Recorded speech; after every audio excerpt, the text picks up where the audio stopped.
Hello everyone, I am Gaurav and you are watching my YouTube channel Physics Pathshala. Today we are going to study about the chapter Magnetism and Matter. Last video lecture में भी हमने same chapter cover किया था और उसमें हमने cover किया था bar magnet, the properties of bar magnet, magnetic field lines, properties of magnetic field lines, Coulomb's law in magnetism और electric field due to a magnetic dipole on its axis and on its equatorial line. Clear होगी बात? तो ये सारे topic हम cover कर चुके हैं इस चैप्टर के. अब जो नेक्स्ट टॉपिक है इस चैप्टर का वो हो गया torque on magnetic dipole in uniform magnetic field. ठीक है, इन और लिख लेंगे यहां पे, इन यूनिफॉर्म मैग्नेटिक फील्ड. ठीक है भाई. तो देखते हैं कैसे निकलेगा टॉर्क. चलिए तो करते हैं सॉल्व इसको. अब देखिए क्या है, यूनिफॉर्म मैग्नेटिक फील्ड बोला है तो यूनिफॉर्म मैग्नेटिक फील्ड कैसे रिप्रेजेंट होगी? पैरेलल इक्विडिस्टेंट लाइन से. इस तरह से अगर आप स्ट्रेट लाइंस खींचते हो जो एक दूसरे के पैरेलल हो और इक्विडिस्टेंट हो तो वो रिप्रेजेंट करती है यूनिफॉर्म मैग्नेटिक फील्ड को. अब मान लीजिए यहां पर आपका एक बार मैग्नेट है. ठीक है, it is a bar magnet. अब इसके दो पोल्स हैं, एक हो गया नॉर्थ और एक होता है साउथ. तो ये हो गया आपका नॉर्थ पोल और ये मान लीजिए हो गया आपका साउथ पोल. क्लियर है भाई? अच्छा, इनकी पोल स्ट्रेंथ, तो इनकी जो पोल स्ट्रेंथ है, एक की पोल स्ट्रेंथ होगी मान लीजिए स्मॉल m प्लस में और एक की हो जाएगी स्मॉल m माइनस में. तो we have a bar magnet और a magnetic dipole having pole strength plus minus m. Plus m होगी नॉर्थ पोल की पोल स्ट्रेंथ और साउथ पोल की जो पोल स्ट्रेंथ है इट इज माइनस m. अब ये जो मैग्नेटिक फील्ड में रखा हुआ है it is placed in uniform magnetic field making an angle theta. ठीक है, तो थीटा एंगल हम दिखा देते हैं इस जगह पर. यहां पर जो एंगल इसकी एक्सिस और मैग्नेटिक फील्ड के बीच बन रहा है वो मान लीजिए कितना बन रहा है भाई? थीटा. और जो इस डायपोल की लेंथ है इसको हम मान लेते हैं 2l. ये लास्ट में भी लास्ट जो टॉपिक था उसमें भी हमने इसकी लेंथ क्या माना था? 12. L भी मान सकते हो, 12 बस हमने अपनी कन्वीनियंस के लिए माना है ताकि जब इसको हमें आधे से डिवाइड करना पड़े तो आधी आधी डिस्टेंस क्या आ जाए, L. थोड़ी मैथमेटिक्स यहाँ पर कम हो जाएगी. ऐसा नहीं है कि इसकी लेंथ को 12 ही माना जाता है, आप इसको L भी मान सकते हो. सेम ही आंसर मिलेंगे, कोई फर्क नहीं पड़ेगा. ठीक है, सब कुछ वही रहेगा, बस थोड़ी मैथमेटिक्स कॉम्प्लिकेट हो सकती है. तो अब क्या होगा भाई? देखिए, अब आपको पता है कि जब यूनिफॉर्म मैग्नेटिक फील्ड में कोई पोल रखा हो तो उस पर जो फोर्स काम करता है, देखिए F इज इक्वल टू अगर किसी पॉइंट की आपको मैग्नेटिक फील्ड पता करनी हो तो फॉर्मूला होता है F अपॉन में m नॉट. मान लीजिए एक पॉइंट है जहां पर कोई पोल है जिसकी पोल स्ट्रेंथ m नॉट है, वो रखा हुआ है. ठीक है भाई, और इस पे फोर्स F काम कर रहा है तो मैग्नेटिक फील्ड के लिए फॉर्मूला होता है. अब अगर हमें ऐसे बोले कि इस पॉइंट की मैग्नेटिक फील्ड B है और इस पॉइंट पे जो पोल रखा हुआ है उसकी पोल स्ट्रेंथ m नॉट है, तो उस पोल पर फोर्स कितना काम करेगा? फोर्स काम करेगा भाई m not multiplied by magnetic field. समझ गए बात? तो इस वाले फोर्स की हेल्प से हम क्या करेंगे? पहले तो हम निकालेंगे फोर्सेस ऑन ईच पोल, फिर देखते हैं आगे क्या होगा. चलिए निकालते हैं. Force on north pole due to magnetic field. ठीक है भाई, अब देखिए कितना फोर्स काम कर रहा है. चलिए देखते हैं. तो ये मान लेते हैं हम F1. तो F1 की वैल्यू क्या आएगी? पोल स्ट्रेंथ हो गया m और मैग्नेटिक फील्ड जो है उसकी वैल्यू मान ली हमने B. जो मैग्नेटिक फील्ड आपने अप्लाई की है इसको मान लीजिए ये है यूनिफॉर्म और ये बी वेक्टर से रिप्रेजेंट हो रही है, मतलब इसकी जो वैल्यू है वो बी है। डायरेक्शन क्या होगी भाई, नॉर्थ पोल पर जो फोर्स काम करता है मैग्नेटिक फील्ड के ड्यू, वो towards the direction of magnetic field he work करता है। जैसे पॉजिटिव चार्ज के ऊपर जो इलेक्ट्रिक फील्ड फोर्स लगाती थी वो खुद की डायरेक्शन में ही लगाती थी, ऐसे ही मैग्नेटिक फील्ड नॉर्थ पोल पर जो फोर्स लगाती है वो खुद की डायरेक्शन में ही लगाती है। तो directed along the direction of magnetic field। Clear होगी बात? तो भैया F1 तो निकल आया। अब हम ऐसे ही बात कर लें किसकी, force on south pole due to magnetic field. ठीक है भाई, चलिए तो ऐसा करते हैं, इसको मान लेते हैं F2। अब F2 क्या आएगा, सेम पोल स्ट्रेंथ तो M ही है, मैग्नेटिक फील्ड आपकी B है। ठीक है भाई, F2 is equal to MB। अच्छी बात है, डायरेक्शन क्या आएगी इसकी, directed opposite to the direction of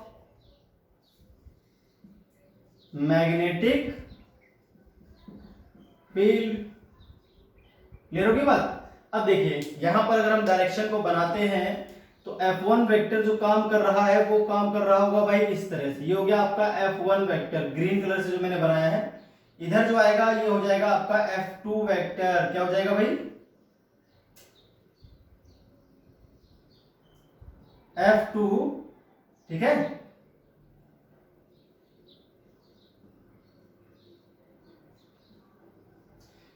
अब देखिए F1 वेक्टर और F2 वेक्टर को आप ध्यान से देखिए, वैल्यू क्या है इनकी, इक्वल, एक दूसरे के अपोजिट डायरेक्शन में। Action of line of forces जो है इनकी वो एक दूसरे के पैरेलल, और different action of line of forces है इनकी, सेम भी नहीं है। तो इस तरह के फोर्स जिनकी वैल्यू सेम होती है, जो एक दूसरे की अपोजिट डायरेक्शन में वर्क करते हैं, एक दूसरे के पैरेलल होते हैं, और उनकी जो action of line of force है वो भी डिफरेंट होती है, तो वो बन जाते हैं कपल और प्रोड्यूस करते हैं टॉर्क। ठीक है भाई, तो इसका मतलब क्या हो गया, जो F1 F2 है हमारे पास, they will become, F1 vector and F2 vector will become couple and produces torque. तो लिख देते हैं इस बात को, F1 vector and F2 vector will become couple and produces torque. अब वो टॉर्क कितना होगा भाई, देखिए टॉर्क का फॉर्मूला क्या होता है, तो हम जानते हैं जो टॉर्क का फॉर्मूला होता है ये होता है कोई एक फोर्स, तो मान लेते हैं हमने फोर्स ले लिया F1 वेक्टर, उसकी वैल्यू, ठीक है कि दोनों की वैल्यू इक्वल है, multiplied by perpendicular distance.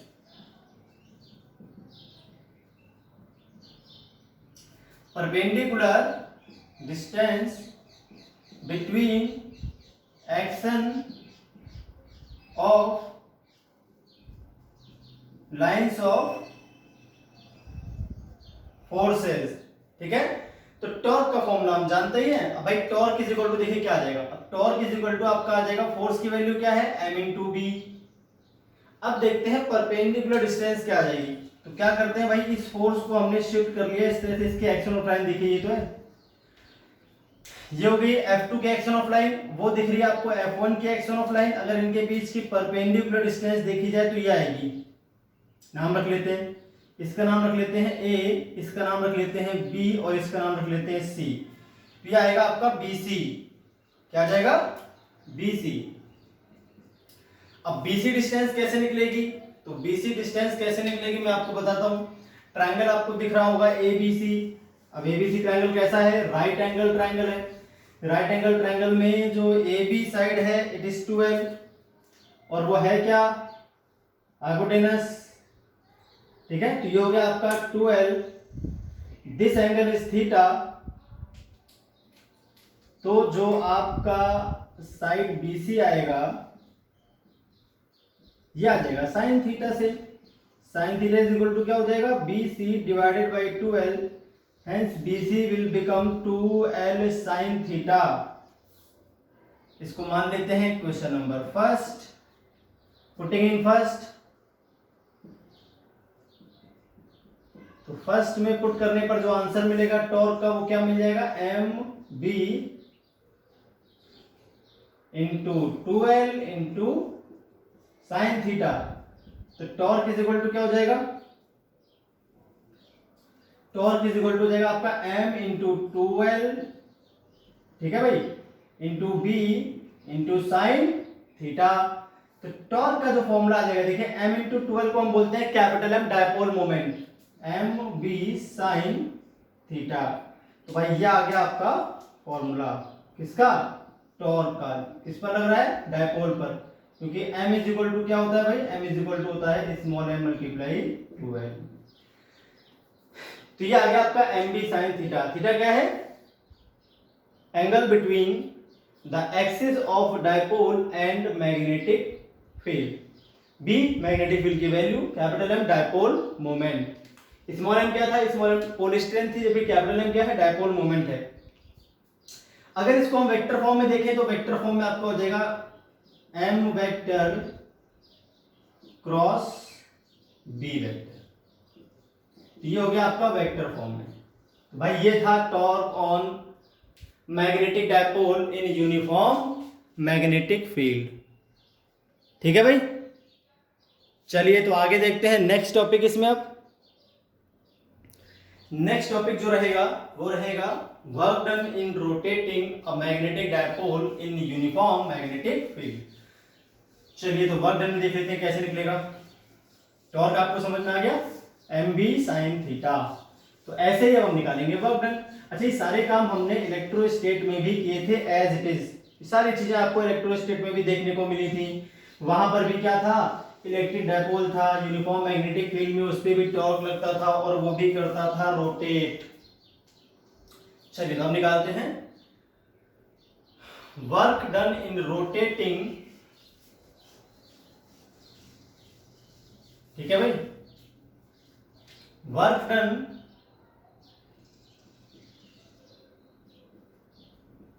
in rotating a magnetic dipole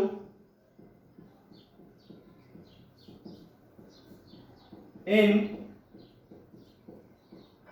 uniform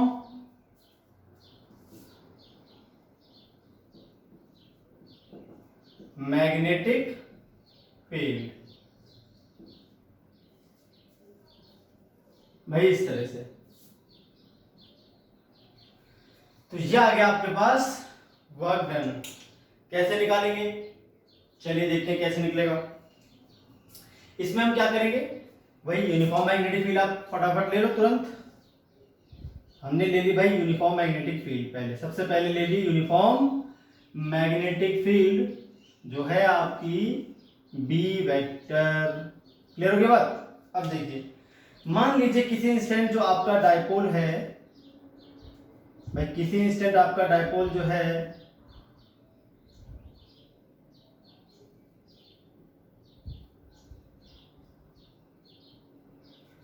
वो किसी एंगल पर रखा हुआ है। वो एंगल क्या है, थीटा। एंगल क्या है भाई, वो थीटा। किससे, मैग्नेटिक फील्ड से थीटा एंगल पर बनाते हुए एक आपका डायपोल रखा हुआ था। इस बात को यहां लिख लेते हैं, let at any instant magnetic dipole placed in uniform magnetic field making an angle theta with it। भाई रोटेट कराने में वर्क होगा तो हमें पता है वर्क निकालते कैसे हैं वो देखना है, ठीक है। तो टॉर्क ही तो वर्क करेगा, तो पहले निकालना पड़ेगा टॉर्क। तो हमने किसी इंस्टेंट मान लिया थीटा एंगल बनाते हुए आपका डायपोल रखा हुआ है, किससे, मैग्नेटिक फील्ड से। अच्छी बात है भाई। चलिए देखते हैं। तो टॉर्क क्या आएगा, टॉर्क ऑन डायपोल। तो भाई टॉर्क तो आप अभी जस्ट निकाल ही चुके हो। टॉर्क का फॉर्मूला क्या होता है, कैपिटल एम जहां पर डायपोल मोमेंट होता है, बी साइन थीटा। ठीक है, तो इस मैग्नेटिक डायपोल का डायपोल मोमेंट है वो हमने मान लिया कैपिटल एम है। क्या है भाई, कैपिटल एम इसका मैग्नेटिक डायपोल मोमेंट है।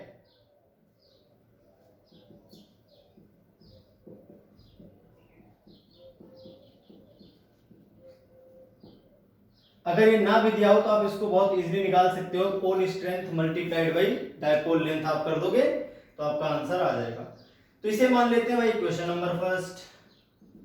ठीक है, अब क्या है देखिए, प्रॉब्लम है, एम तो कांस्टेंट चीज है, एम में कोई दिक्कत नहीं है, अच्छी बात है भाई, वैल्यू कांस्टेंट है। मैग्नेटिक फील्ड की वैल्यू भी कांस्टेंट है, उसमें भी कोई प्रॉब्लम वाली बात नहीं है। लेकिन जैसे जैसे ये अपनी ओरिएंटेशन बदलेगा वैसे वैसे आपका जो एंगल थीटा है इट विल बी चेंज्ड।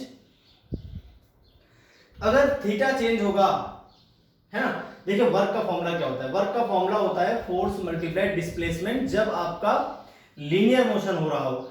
जब आपका रोटेशनल मोशन हो रहा हो तो जो वर्क का फॉर्मूला होता है वो होता है टॉर्क मल्टीप्लाई एंगुलर डिस्प्लेसमेंट। ठीक है, टॉर्क हमें पता है, कितना एंगल से हम इसको शिफ्ट करेंगे हमें वो भी पता है, चलिए मान लेते हैं हमको वो भी पता है, अच्छी बात है भाई।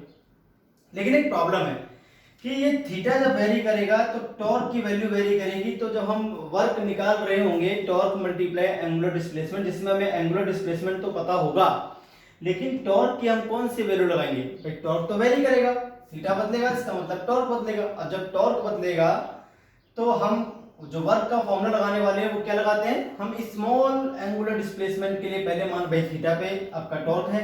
अब इसके बाद अगर आप इसे केवल डी थीटा एंगल से घुमाते हो, किससे घुमाते हो, केवल डी थीटा एंगल से घुमाते हो, तो यहाँ पर टॉर्क की वैल्यू में खास चेंज नहीं आएगा, यानी उस डी थीटा एंगुलर डिस्प्लेसमेंट के लिए torque can be assumed as a constant. ठीक है, अब इसकी वैल्यू को फिक्स कर सकते हो। तो यहां पर हम लिखेंगे now work done in rotating dipole by very small angle d theta due to torque। ठीक है भाई, ड्यू टू टॉर्क। तब क्या निकलेगा देखते हैं, चलिए।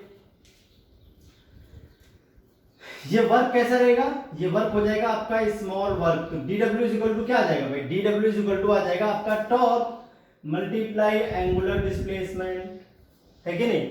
अब देखिए जिस डायरेक्शन में टॉर्क है उसी डायरेक्शन में एंगुलर डिस्प्लेसमेंट है, तो यहां पर जो देखिए वैसे फॉर्मूला होता है F S cos theta, work का फॉर्मूला होता है torque multiply angular displacement multiply cos theta. ठीक है भाई, अब कॉस का जीरो क्यों आएगा, जैसे मान लीजिए टॉर्क कैसे काम कर रहा है आपका, टॉर्क काम देख घूमेगा कैसे, अगर इसको हम छोड़ते हैं तो ऐसे घूमना शुरू कर देगा इस तरह से, क्योंकि यहाँ पर फोर्स इधर काम करेगा। अरे ये तो समझाया था मैंने अभी, यहाँ पर जो फोर्स काम करेगा वो ऐसे करेगा, यहाँ पर जो फोर्स काम करेगा वो ऐसे करेगा इस डायरेक्शन में, है कि नहीं। तो अगर दोनों फोर्सेस को देखा जाए F1 वेक्टर और F2 वेक्टर को अगर देखा जाए, ये इसको शिफ्ट करना चाहते हैं इस तरह से, ऐसे घुमाना चाहते हैं, ऐसे सीधा करना चाहते हैं, यानी जो टॉर्क की टेंडेंसी है वो ये है कि डायपोल जो है उसका डायपोल मोमेंट मैग्नेटिक फील्ड की डायरेक्शन में आ जाए।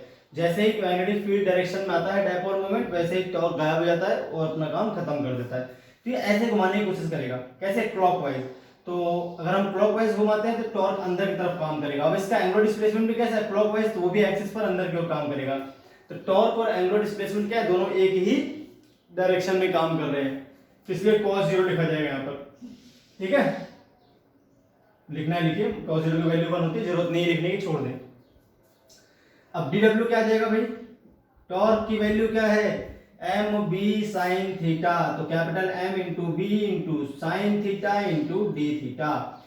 तो भाई ये तो हो गया स्मॉल वर्क डन कहां से भाई, किसी स्मॉल एंगल डी थीटा घुमाने में जो वर्क हुआ है वो हो गया है कि नहीं।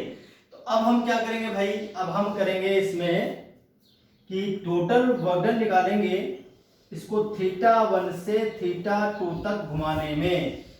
कहां से कहां तक घुमाने में, थीटा 1 से थीटा 2 तक घुमाने में जो वर्क हुआ है वो हम निकालेंगे। इसको भी हमने स्मॉल एंगल डी थीटा घुमाया था, बिल्कुल स्मॉल एंगल डी थीटा घुमाया था, है ना। अगर देखा जाए तो इस तरह से, ये मान लीजिए इसकी एक्सिस है, जो अभी हमने इसको घुमाया था वो इस तरह से घुमाया था,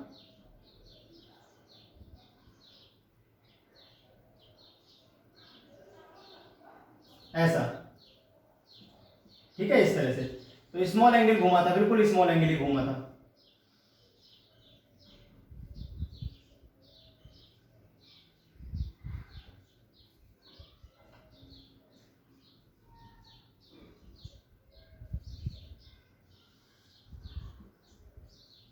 ऐसा, तो स्मॉल एंगल क्या घुमा इसने, इसने small angle D theta rotate किया, ये स्मॉल एंगल डी थीटा से रोटेट कर गया due to torque, magnetic torque. पहले इसका जो एंगल था वो क्या था, थीटा था। अब दोबारा फिगर चेंज कर लेना, ठीक है, साफ साफ बनाना, थोड़ा मेरा गंदा बन गया है फिगर। पहले वाला फिगर तो आप बना ही चुके हो। तो हमने जब इसको यूनिफॉर्म मैग्नेटिक फील्ड में डी थीटा एंगल से घुमा दिया, है ना, इस तरह से घुमा दिया, ठीक है। या आप मान लीजिए आपका डायपोल है, तो डी थीटा एंगल से घूम गया किसमें, फील्ड में, मैग्नेटिक फील्ड में।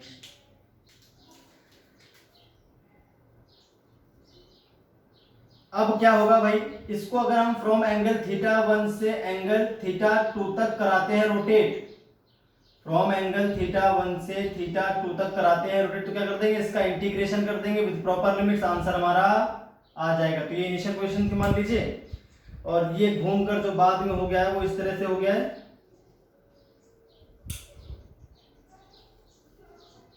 ठीक है, ऐसा। तो ये डी थीटा एंगल से गया घूम, जो आपका डायपोल था वो कितने एंगल से घूम गया, आपका डी थीटा एंगल से शिफ्ट कर गया, घूम गया। अब निकालेंगे total work done. Total work done in rotating dipole from angle theta 1 to theta 2।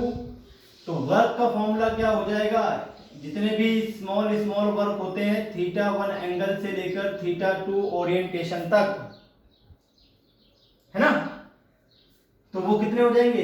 अब देखते हैं भाई, थीटा 1 से थीटा 2, ये था आपका M B sine theta D theta, था कि नहीं, है ना।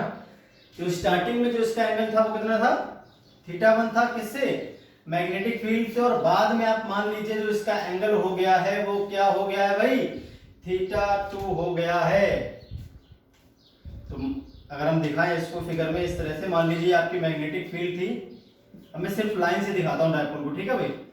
तो मान लीजिए आपका जो डायपोल था वो स्टार्टिंग में रखा हुआ था कुछ थीटा 1 एंगल पर, कितने एंगल पर, थीटा 1 एंगल पर, और बाद में जो इसका एंगल है वो चेंज हो गया किससे, मैग्नेटिक फील्ड से, और वो अब हो गया है कितना, theta 2।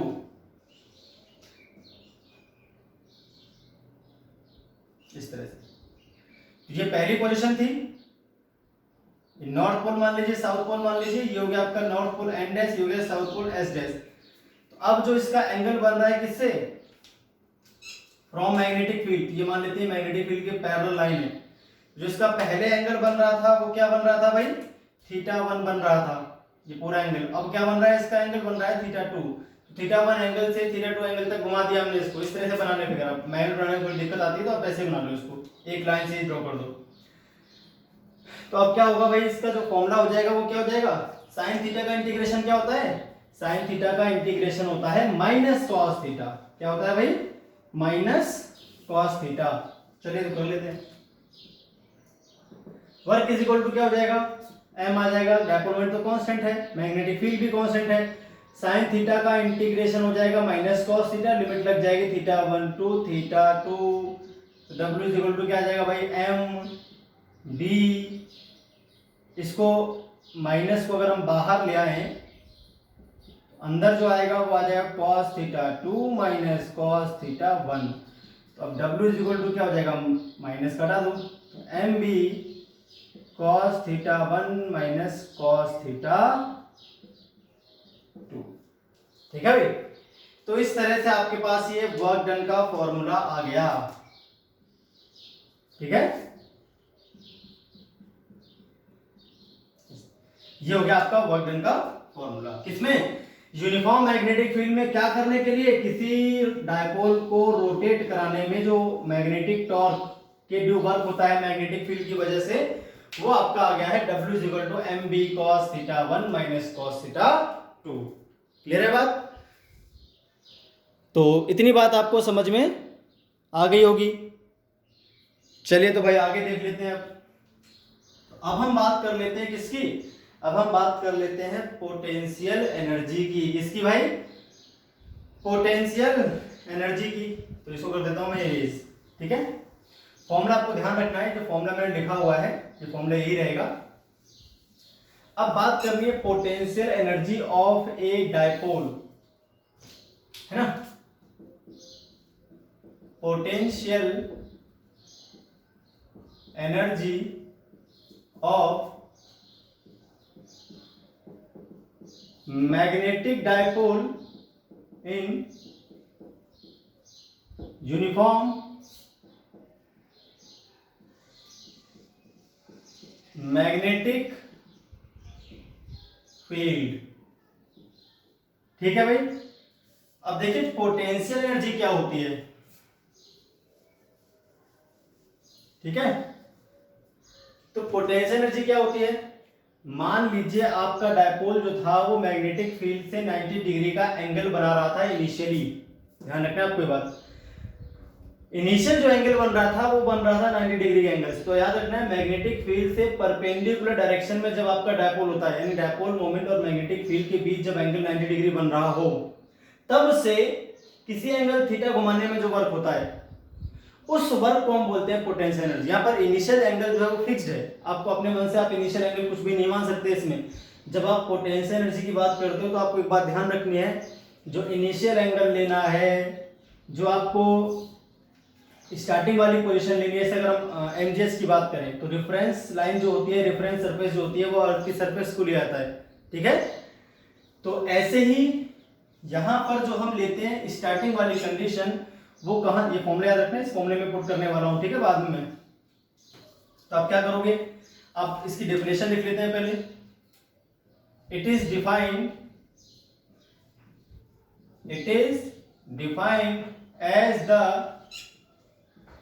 Work done in rotating dipole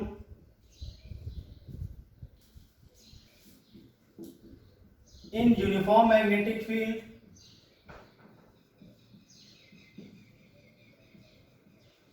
from the position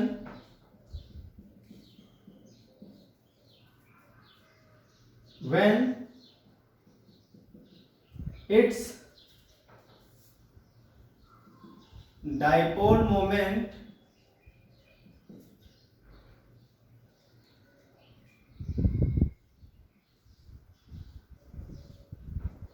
makes 90 degree angle with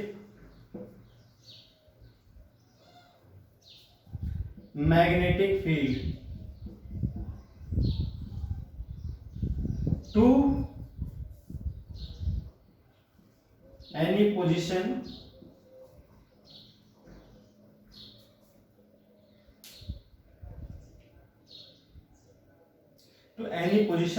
या टू एनी एंगल थीटा, है ना, ऐसे लिख दो, to any angle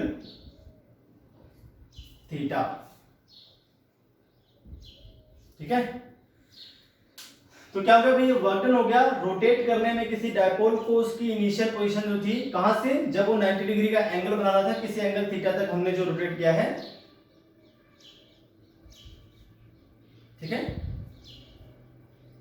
any angle theta नहीं, यहां पर आप ऐसे लिखोगे, एनी पोजीशन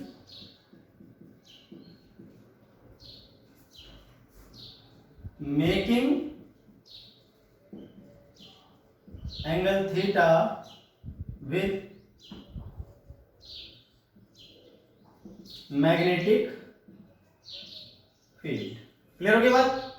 तो इनिशियल पोजीशन जो आपको लेनी है वो लेनी है परपेंडिकुलर, उसके बाद जब इसका एंगल थीटा बचता है मैग्नेटिक फील्ड से तब तक इसको आपको घुमाना है, और जो वर्क आएगा वही आपकी पोटेंशियल एनर्जी आ जाएगी। भाई जो वर्क आएगा वो क्या आ जाएगी?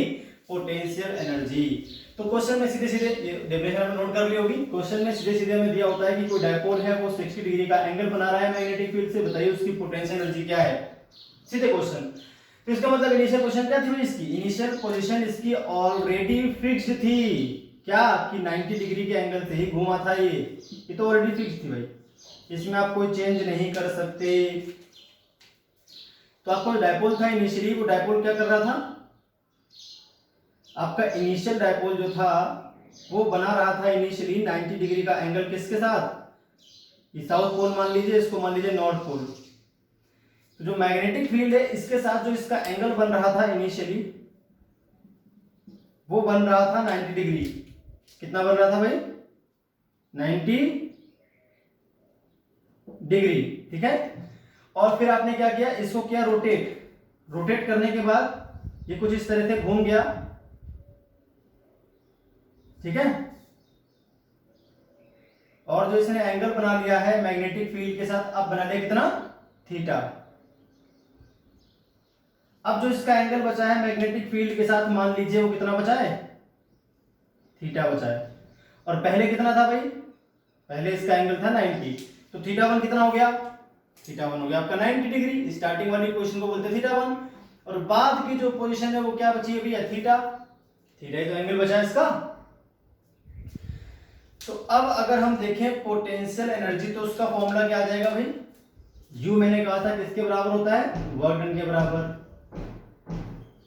इनिशियल पोजीशन 90 डिग्री से घुमाने में थीटा वन उस केस में 90 हो जाएगा। तो अभी हमने फॉर्मूला पढ़ा था mb cos theta one minus cos theta two. जो फॉर्मूला निकल कर आएगा आपके सामने ये हो जाएगा आपका u is equal to m into B. Theta one के प्लेस पे cos 90 लिख दो आप, और इसके प्लेस पे आ जाएगा थीटा। तो आंसर क्या आ जाएगा? Minus M B cos theta. ये आ गया आपकी पोटेंशियल एनर्जी। तो क्वेश्चन कैसे पूछेगा इसमें? डायरेक्ट ऐसे पूछेगा कि जो आपका डायपोल है वो किसी इंस्टेंट मैग्नेटिक फील्ड के साथ 30 डिग्री का एंगल बना रहा है, बताइए पोटेंशियल एनर्जी क्या होगी? तो इनिशियल एंगल ऑलरेडी आपका 90 हो चुका है, उसको आपको देगा ही नहीं क्वेश्चन में, आपको सीधे एक ही एंगल दिया हुआ थीटा। एक ही तो एंगल आ रहा है इसमें, सीधा एंगल थीटा देगा जो क्या है? मैग्नेटिक फील्ड से एंगल है किसी इंस्टेंट। तो आपका आंसर निकलेगा पोटेंशियल एनर्जी का। अगर इसको हम वेक्टर फॉर्म में लिखें तो वेक्टर फॉर्म में आ जाएगा minus M vector dot B vector. ठीक है भाई, minus M vector dot B vector. तो ये हो गई आपकी पोटेंशियल एनर्जी। क्या हो गई भाई? आपकी पोटेंशियल एनर्जी का फॉर्मूला आ गया। ठीक है। तो इस तरह से निकलती है आपकी पोटेंशियल एनर्जी। तो हमने पढ़ा टॉर्क, वर्क डन और पोटेंशियल एनर्जी का फॉर्मूला। अब जो फॉर्मूले आपके पास आए हैं वर्क डन के और पोटेंशियल एनर्जी के, ये हमने निकाले हैं मैग्नेटिक डायपोल के लिए, एक बार मैग्नेट के लिए, है ना। ये सभी प्रकार के मैग्नेटिक डायपोल के लिए वैलिड है। अब आपको याद होगा करंट कैरिंग सर्कुलर कॉइल भी क्या थी? मैग्नेटिक डायपोल थी। उसके आगे अगर नॉर्थ बनता था तो पीछे साउथ बन रहा था, मैंने आपको समझाया था। तो हम जानते हैं current carrying coil behaves like अ मैग्नेटिक डायपोल, और जो फॉर्मूला हमने अभी ड्राइव किया है वो मैग्नेटिक डायपोल के लिए ही किया है। तो same formula is valid for current carrying circular coil. तो लिख देंगे आप इसको नोट में।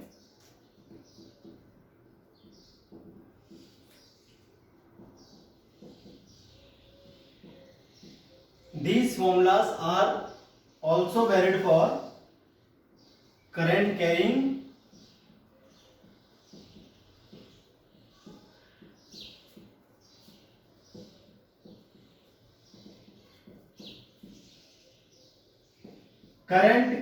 circular coil।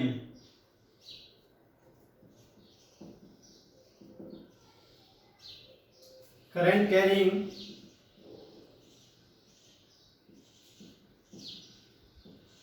Circular coil.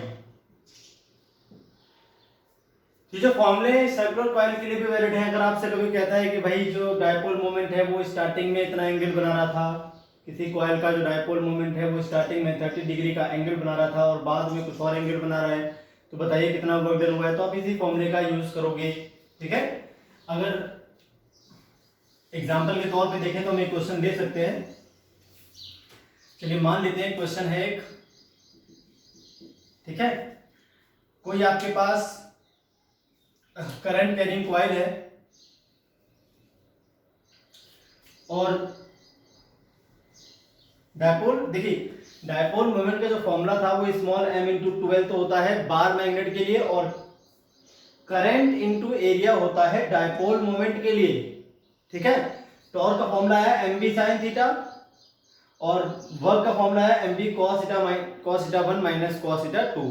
तो जो m है डायपोल मोमेंट जो है वो करंट कैरिंग कॉइल वाले केस में I इंटू ए लिखना है आपको सिंपल, और अगर हम बोले बार मैग्नेट वाले केस में तो बार मैग्नेट वाले केस में आपको लिखना है स्मॉल m इंटू 12 और डायरेक्शन क्या रहेगी, साउथ से नॉर्थ पोल की डायरेक्शन में।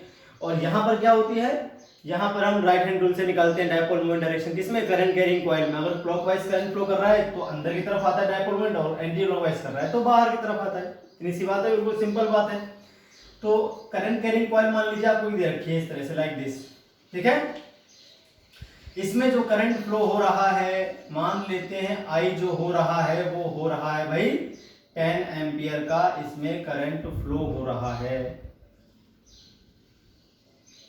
ठीक है, 10 एम्पियर का इसमें करंट फ्लो हो रहा है। अब अगर कोई मैग्नेटिक फील्ड है जो इसके प्लेन में ही है और उस मैग्नेटिक फील्ड की जो वैल्यू है वो मान लेते हैं 1 टेस्ला, क्या मान लेते हैं 1 टेस्ला, और जो हमारे पास ये सर्कल कॉइल दे रखी है इसकी रेडियस मान लेते हैं हम 10 सेंटीमीटर। ठीक है भाई, 10 सेंटीमीटर इसकी रेडियस मान ली। तो find work done in rotating coil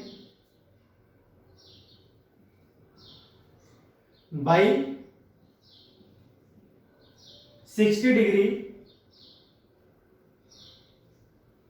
to it's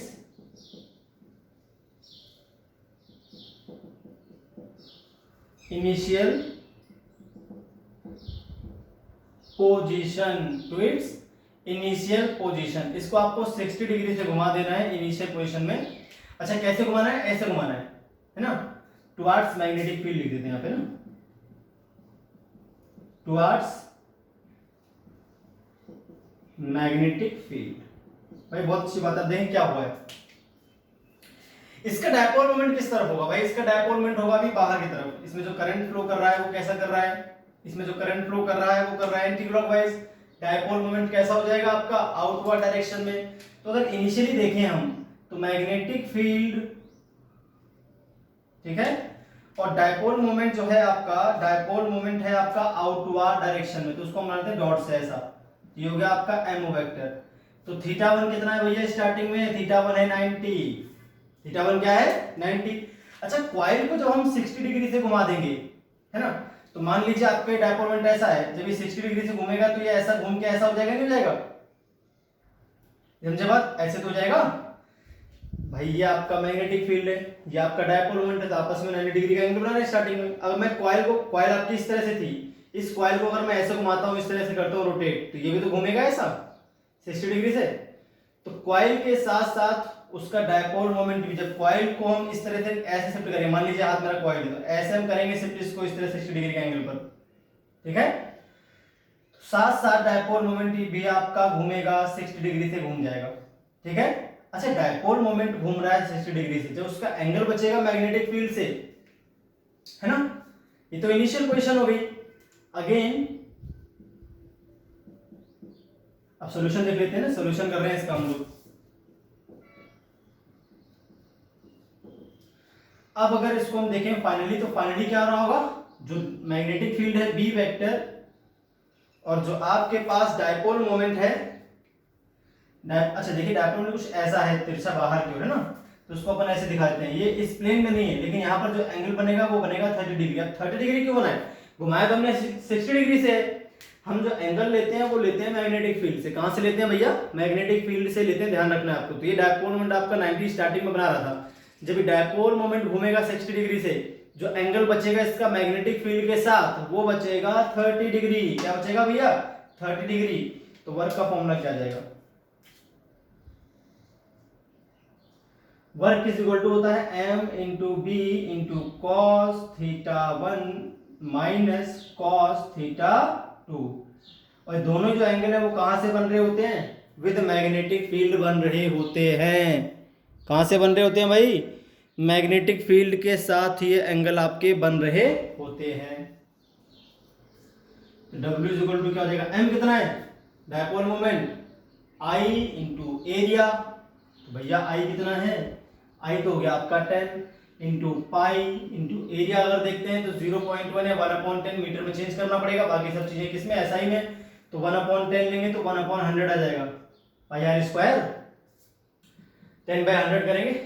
और अंदर क्या बचेगा, अच्छा मैग्नेटिक फील्ड क्या भैया 1, अंदर जो स्टार्टिंग का एंगल था वो तो हो गया cos 90, जो बाद का एंगल है वो हो गया cos 30 डिग्री।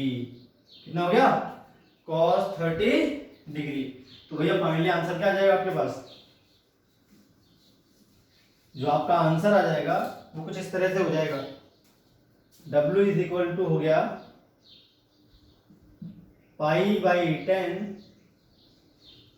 cos 90 की वैल्यू हो गई 0 माइनस cos 30 की वैल्यू होती है √3/2, तो माइनस √3 पाई बाई 20। तो ये आ गया आपके पास वर्क डन का फॉर्मूला, माइनस √3 पाई बाई 20। ठीक है, नेगेटिव साइन क्या शो कर रहा है, नेगेटिव साइन ये शो कर रहा है कि अपने आप टॉर्क ने घुमा दिया इसको, है ना, हमने बाहर से कोई वर्क नहीं किया, खुद ही घुमाया, इसलिए वर्क कैसा आएगा, नेगेटिव ही आता है। तो अगर खुद की फील्ड खुद घुमाते हो तो वर्डन नेगेटिव आएगा, अगर आप फील्ड के अगेंस्ट घुमाते हो तो वर्डन आपका पॉजिटिव आएगा हमेशा। ठीक है भाई, तो इस तरह से ये क्वेश्चन सॉल्व किया था। तो आज जो हमने टॉपिक कवर किया वो था टॉर्क, वर्क डन और पोटेंशियल एनर्जी। तो आज के लिए इतना ही, फिर नेक्स्ट वीडियो लेक्चर में मिलेंगे हम मैग्नेटिज्म एंड मैटर के जो बचे हुए टॉपिक हैं उनके साथ। तो आज आप बढ़िया तरह से इसको वीडियो लेक्चर को देखें, समझें क्या क्या था इसमें और इसके क्वेश्चंस ट्राई करेंगे। बाकी फिर हम मिलते हैं नेक्स्ट वीडियो लेक्चर में।